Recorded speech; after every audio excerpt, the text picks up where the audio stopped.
Bismillahirrahmanirrahim. Assalamualaikum warahmatullahi wabarakatuh. Bagaimana kabarnya hari ini? Semoga semuanya dalam keadaan sehat ya. Baik, kita akan mulai saja pembahasan untuk di kelas 12 semester 1 ini. Kita mulai dari bab peluang ya. Ini adalah pelajaran ulasan ya, karena di tingkat sebelumnya, untuk di tingkat SMP dulu kita sudah mempelajari. Jadi saya hanya tinggal mereview kembali ya untuk materi ini. Silahkan nanti kalian diingatkan kembali untuk materi peluang ini.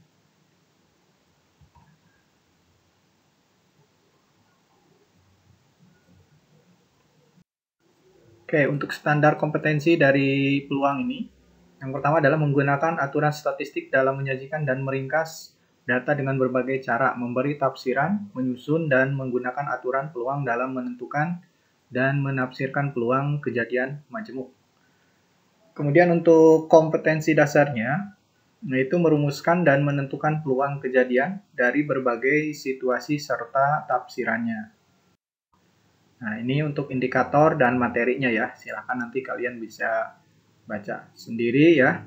Yang pertama, misalkan ini menentukan ruang sampel suatu percobaan acak. Kemudian ini materinya nanti adalah termasuk ruang sampel dan kejadian. Boleh nanti kalian di pause terlebih dahulu. Nanti kalian dicatat ya untuk indikator dan materinya ini. Oke, kita lanjut aja ya untuk materinya. Kita awali dari ruang sampel dan kejadian.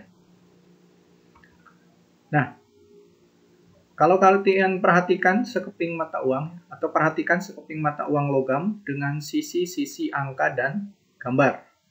Ya. Di sini misalkan ada uang logam, di sini pecahannya adalah pecahan 200 ya. Ini adalah keluaran dari tahun 2005. Salah satu sisinya ada bentuk gambar, kemudian satu sisinya lagi berbentuk angka ya. Ini di sisi angka, kemudian yang sebelah sini adalah sisi gambar. Maka ruang sampel dari mata uang tersebut, ya, ruang sampel itu nanti disimbolkan dengan S, itu sama aja dengan yang pertama ada sisi angka, yang kedua ada sisi gambar. Berarti nanti ruang sampelnya ada dua. Kemudian untuk titik sampelnya berarti yang pertama ada sisi angka, yang kedua ada gambar ya, berarti A dan D. Jadi salah satunya nanti untuk titik sampelnya. Maka kita bisa menyatakan bahwa banyaknya ruang sampel dari mata uang logam itu adalah sama aja dengan 2 ya. Kemudian untuk kejadian. Misalkan di sini untuk kejadian muncul sisi angka. Di sisi angka di sini ada berapa? Yang kedua, kejadian muncul sisi gambar. Sama untuk gambar juga ya. Kemudian, coba kalian perhatikan untuk pelemparan sebuah dadu berisi 6 ya. Dadu. Semuanya pasti mengenal dadu ya. Karena biasanya dulu kalau masih kecil, ataupun yang sekarang yang masih ya melihat permainan ular tangga kan pasti salah satunya adalah memakai dadu ya. Dadu itu kan berisi 6 ini ya. Kemudian mata dadu 1, 2, sampai 6 ya. Nah, kemungkinan muncul yang pertama angka 1, angka 2, angka 3, angka 4, kemudian angka 5, angka 6. Maka kita bisa menuliskan untuk ruang sampelnya berarti 1, 2, sampai 6 ya. Kemudian titik sampelnya sama tadi ya, sehingga kita bisa menuliskan untuk NS atau banyaknya ruang sampel dari dadu itu sama dengan 6 ya. Kemudian untuk kejadian. Kejadian misalkan yang pertama, kejadian munculnya sisi angka 1. Kejadian muncul sisi angka 2 dan seterusnya ya. Contoh berikutnya nih, ada hasil suatu pertandingan sepak bola. Ya, mungkin kalau anak laki-laki pasti tahu ya, biasanya di dalam suatu liga di sepak bola itu ada yang namanya klasemen ya, atau tabel klasemen. Biasanya di sana nanti akan menunjukkan hasil dari pertandingan sepak bola tersebut ya. Nah, kemungkinan hasilnya itu yang pertama kan menang ya. Hasil pertandingan itu salah satu tim itu kan menang, kemudian yang kedua kemungkinannya bisa seri, dan yang ketiga kalah. Maka ruang sampel dari hasil pertandingan tersebut itu adalah M, S, K ya. M untuk menang, S untuk seri, dan K untuk kalah. Sehingga tadi titik sampelnya berarti kita nanti untuk menunjukkan banyaknya ruang sampel itu sama dengan 3 ya. Nah, untuk kejadiannya nanti bisa kejadian menang, kejadian seri, kejadian kalah ya. Peluangnya itu nanti untuk peluang kejadian menang, kejadian seri, kejadian kalah. Nah, tadi mungkin beberapa ilustrasi ya untuk contoh dari ruang sampel dan kejadian. Nah, kita akan masuk nih sekarang ke peluang suatu kejadiannya. Jika S adalah ruang sampel dengan banyaknya anggota sama dengan NS dan A merupakan suatu kejadian dengan banyaknya anggota sama dengan NA, maka peluang kejadian A adalah. Nah, di sini kita bisa merumuskan dengan PA ya. Berarti PA adalah peluang suatu kejadian sama dengan NA. Banyaknya kejadian dibagi NS. Banyaknya ruang sampel. Ya, ini rumus untuk peluang suatu kejadian. Nah, selanjutnya di peluang itu ada nilai kisaran peluang ya. Jadi kalau kita menghitung peluang, nanti nilai yang akan kita peroleh itu nilainya itu tidak akan lebih dari angka 1 ataupun kurang dari angka 0 atau yang negatif ya. Jadi kisarannya itu rentangnya itu antara 0 dan 1. Nah, suatu peluang jika nilai peluang itu jatuh atau sama aja dengan 1, maka peluang tersebut disebut kejadian pasti atau disebut dengan kepastian. Contoh, misalkan dalam suatu perusahaan membuka satu lowongan pekerjaan ya, misalkan. Lalu yang mendaftarnya ada 1 orang. Jadi otomatis kan satu peluang tadi 1 yang dibutuhkan, yang kemudian yang melamarnya 1, berarti 1 dibagi 1 kan hasilnya adalah 1. Otomatis satu orang yang tadi melamar itu pasti akan diterima. Jadi peluangnya adalah pasti berarti. Kalau contohnya seperti itu ya. Kemudian peluang juga itu bisa dikatakan peluang mustahil ya, atau PA sama dengan 0, itu disebut dengan kejadian mustahil. Jadi kalau di peluang berarti tidak ada yang artinya jatuhnya di angka 0 ya. Ataupun tadi di 1, kalau di 1 kan udah pasti kan ya. Kalau di 0 berarti kan mustahil ya. Karena sebanyak apapun misalkan kita ingin masuk ke suatu perguruan tinggi nih. Misalkan kita dari perawat ingin masuk di Unpad misalkan. Di Unpad misalkan hanya diterima 40 orang untuk perawat, misalkan untuk jurusan keperawatan. Sementara yang melamar atau yang mendaftar ingin masuk ke jurusan keperawatan itu kan ada 40.000. Artinya peluangnya itu kan berarti dari 40 orang dibagi 40.000 ya.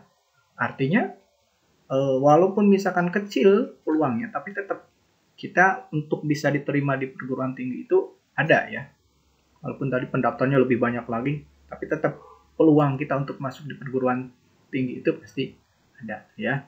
Jadi sekali lagi untuk kisaran nilai peluang itu rentangnya lebih besar dari 0 dan kurang dari 1 ya. Jadi kalau jatuhnya di angka 1, peluang itu dikatakan kejadian pasti.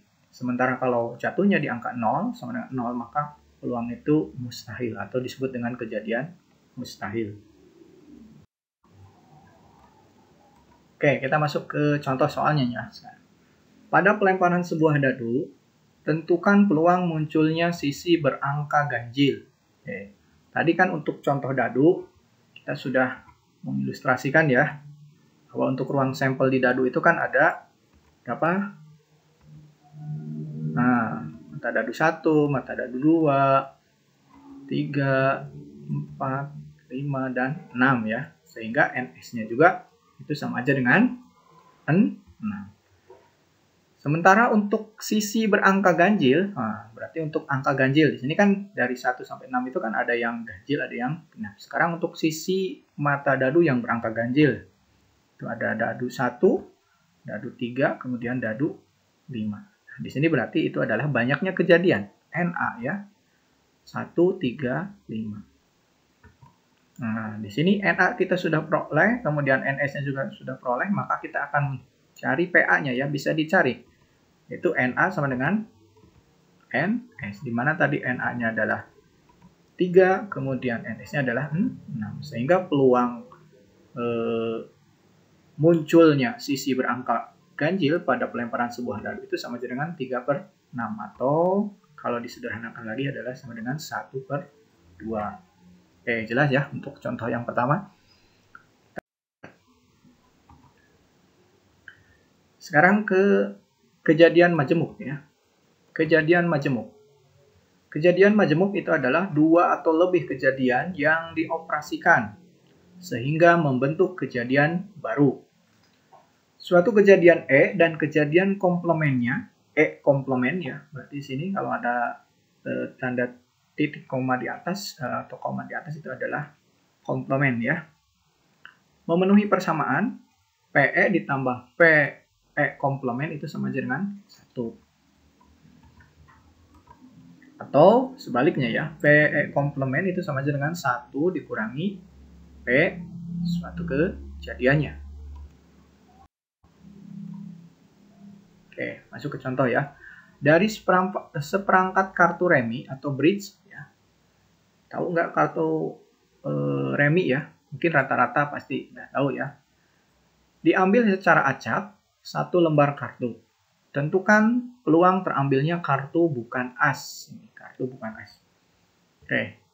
Kartu remi itu kan banyaknya kartu ya, atau NS-nya itu kan jumlahnya ada 52 kartu ya. Sementara untuk di remi itu kan ada terdiri dari 2 warna ya, biasanya warna merah dan warna hitam. Kemudian dari macam-macam jenis kartu itu juga ada 4 jenis kartu ya. Ada kartu hati, kartu bata, wajik, dan sebagainya. Nanti boleh dibuka-buka lagi ya. Sekarang di satu jenis kartu itu juga itu terdiri dari kartu as, kemudian 2, kemudian sampai 10, kemudian ada jack ya, queen, kemudian king. Nah, itu kurang lebih jenis kartunya. Itu satu jenis kartu itu terdiri dari 13 kartu ya. Nah, berarti kartu as itu dari banyaknya atau dari 52 kartu itu terdiri dari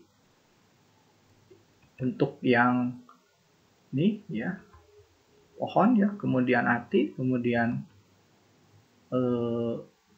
wajik ya, bata, atau ini. Oh, ini nih daun ya. Ini hati ya. Berarti ada 4 buah ya, terdiri dari 4 buah jenis kartu as. Sehingga tadi NS-nya diperoleh 52, sementara NE adalah 4. Maka kita bisa mencari P, peluang terambilnya kartu as itu sama dengan 4/52. Sementara yang ditanyakan di sini kan adalah tentukan peluang terambilnya bukan kartu as. Berarti sebaliknya. Berarti yang bukan kartu asnya. Ya. Jadi tinggal dibalikan. Peluang bukan as itu sama dengan PE. PE komplement itu kan berarti 1 ya. 1 itu kan berarti tadi 52/52 atau 13/13 nih, karena udah disederhanakan ya. Jadi sama aja dengan 12/13. Jadi yang bukannya kalau komplement. Jadi kita cari dulu yang peluang kejadiannya, baru nanti yang kita komplemennya ya, untuk kejadian yang komplement ya. Oke, jelas ya untuk komplement dari suatu kejadian. Kita lanjut. Peluang saling lepas. Oke, contohnya. 2 kejadian A dan B saling lepas jika tidak ada satupun elemen A sama dengan elemen B. Sedangkan A, ini B ya. Untuk 2 kejadian saling lepas, peluang salah satu A atau B itu terjadi. Nah, ini bisa ditulis. Untuk yang pertama nih, V. A gabung B ya. Kalau ada tanda seperti huruf U ini adalah A gabung B. Itu sama dengan PA ditambah PB. Kemudian dua kejadian A dan B tidak saling lepas jika ada satu anggota. Jika ada satu atau beberapa elemen A sama dengan elemen B. Nanti ada yang termasuk gabungannya ya, bagiannya. Nah, kalau tadi kan tidak saling ini. Kalau ini sini ada beberapa anggota yang termasuk bagian dari anggota yang lain. Nah, berarti ini bagaimana cara menuliskannya? Untuk A dan B tidak saling lepas, maka P A gabung B ini ya sama dengan PA ditambah PB dikurangi PA. Nah, ini irisan ya. Kalau yang seperti huruf N ini A irisan B. Nanti ini irisannya ya, irisan.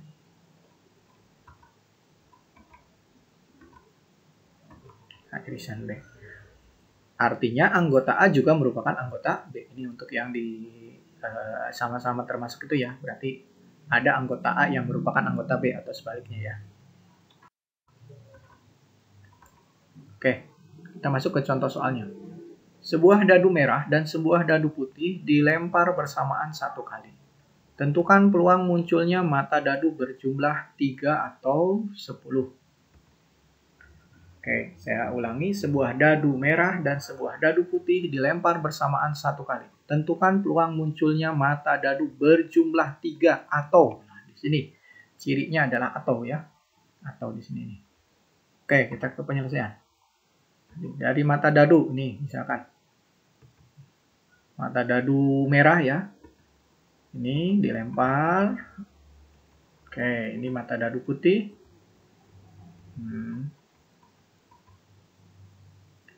Artinya untuk ruang sampel ya, kalau tadi untuk satu dadu, ruang sampelnya itu kan ada 6. Nah, bagaimana kalau untuk dua dadu? Berapa kira-kira?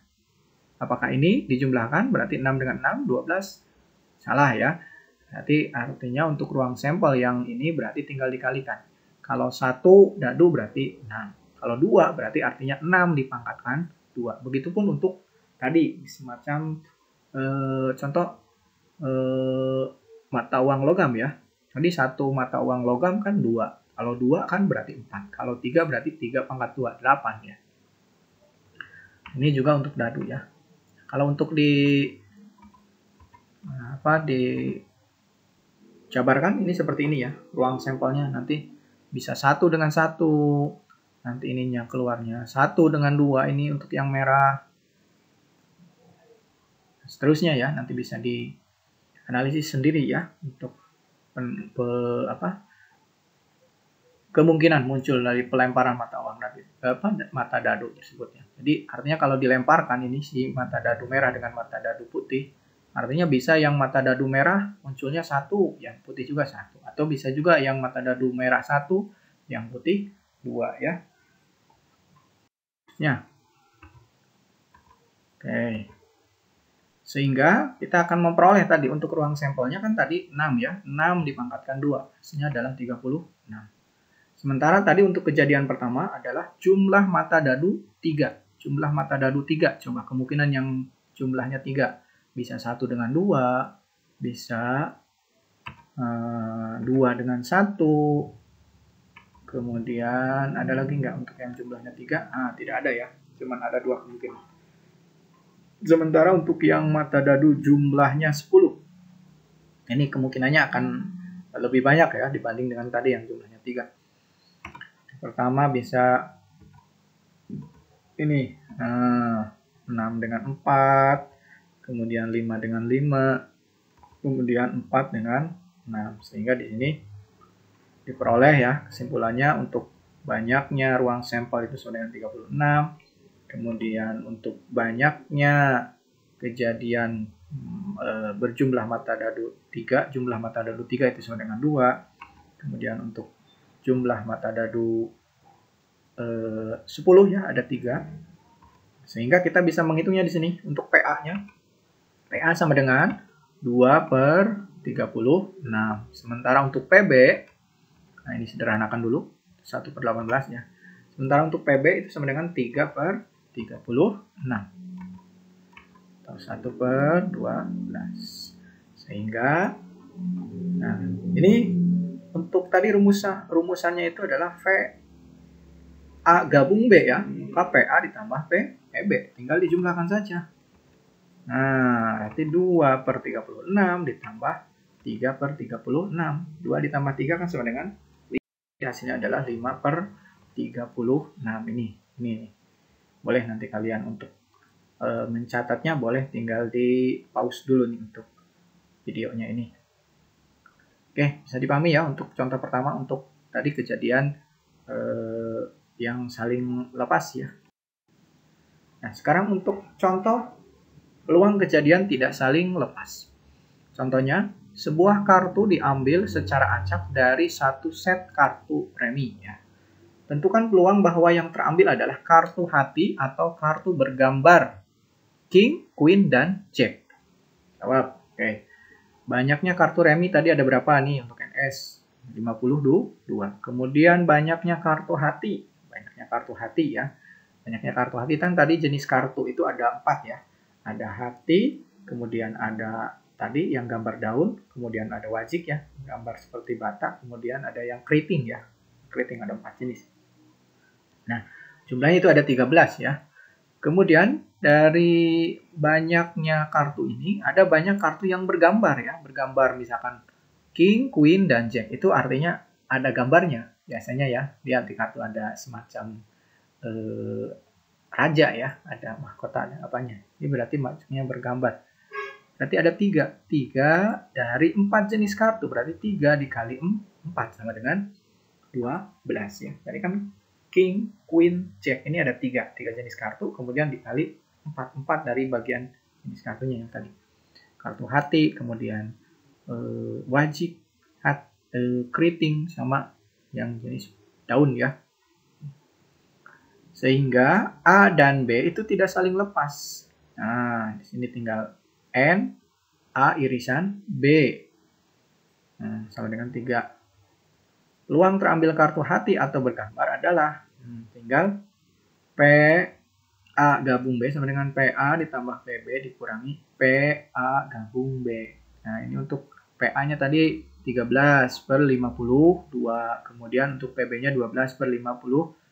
Sementara untuk yang tidak saling lepasnya itu kan 3 ya. Berarti 3 per 52 tinggal dikurang saja. Hasil dari penjumlahan 13 per 52 ditambah 12 per 52 dikurang 3 per 52. Hasilnya adalah 11 per atau 22 per 52. Lalu disederhanakan menjadi 11 per 26 ya. Tuh, boleh nanti kalian tinggal di pause dulu, screenshot nanti, atau silahkan dicatat ya untuk lebih memahaminya dari penyelesaian dari contoh soal untuk yang tidak saling lepas ini. Oke, kita lanjut. Sekarang ke peluang saling bebas. Untuk peluang saling bebas, itu kedua kejadian A dan B saling bebas jika munculnya kejadian A tidak saling mempengaruhi peluang munculnya kejadian B untuk A dan B saling bebas. Peluang bahwa A dan B terjadi bersamaan itu adalah PA irisan B ya. Di sini berarti irisan ya. Yang seperti N terbalik ini tadi irisan dibacanya. PA irisan B itu sama aja dengan PA dikali PBA. Ini tinggal dikalikan saja nanti untuk pengoperasiannya. Jika munculnya A mempengaruhi peluang munculnya kejadian B atau sebaliknya, A dan B adalah kejadian bersyarat. Sehingga untuk PA irisan B itu sama dengan PA dikali PB per A. Atau untuk PA irisan B itu sama dengan PB kali PA per B ya. Ini tinggal nanti gimana bentuk soalnya ya, tinggal dibalik ini. Hampir mirip sih, tinggal dibolak-balik. Saling bebas ya. Kita masuk untuk ke peluang kejadian bersyarat. Oke, nanti kita bereskan saja ini materinya ya untuk di satu ini, tapi nanti untuk latihannya akan dibuat beberapa pertemuan nanti. Contoh sekarang untuk peluang kejadian bersyarat. Sebuah kotak berisi 5 bola merah dan 4 bola biru. Jika diambil 2 bola satu persatu tanpa pengembalian, tentukan peluang terambil bola merah pada pengambilan pertama dan bola biru pada pengambilan kedua. Jawab. Pada pengambilan pertama, itu tersedia 5 bola merah ya, dari 9 bola, sehingga PM itu sama dengan 5/9 ya. PM berarti pengambilan yang merah ini, bola merah, itu adalah 5/9. 5 dari 9 bola kan ya. Karena tidak dikembalikan, maka pengembalian kedua jumlahnya, nah karena tadi tidak ada pengembalian ya, maka tadi yang tadinya 9 bola jumlahnya kan berarti otomatis berkurang ya. Karena udah diambil, berarti tinggal tersedia atau tersisa 8. Sehingga peluang terambilnya bola biru dengan syarat bola merah telah terambil pada pengambilan pertama adalah PBM, ini yang untuk yang biru 4/8. Jadi peluang terambilnya bola merah pada pengambilan pertama dan biru pada pengambilan kedua itu adalah PM dulu ya. Tadi untuk yang merah. Untuk yang merah kan 5. 5 dari 9. Sementara untuk yang biru 4 dari 8. Tinggal dikalikan saja. 5 dikali 4. Kemudian 9 dikali 8. Disederhanakan hasilnya ini jadi. Tadi kan kalau 5 dikali 4 berarti 20 ya. 9 dikali 8. Berapa? 9 kali 8. 72 ya. Jadi kalau disederhanakan itu hasilnya adalah 5/18. 5/18 ya, dibagi 4.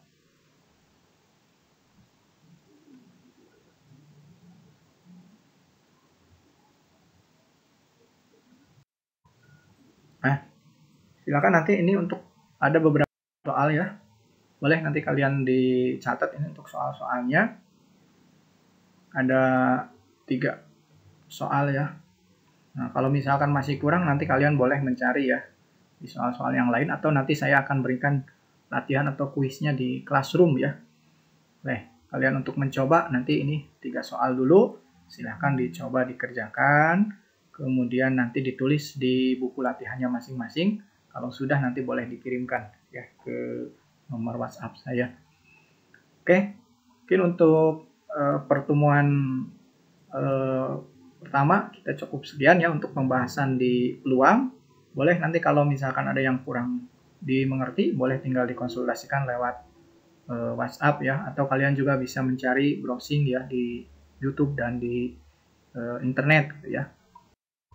Ya, itu saja mungkin. Terima kasih. Assalamualaikum warahmatullahi wabarakatuh.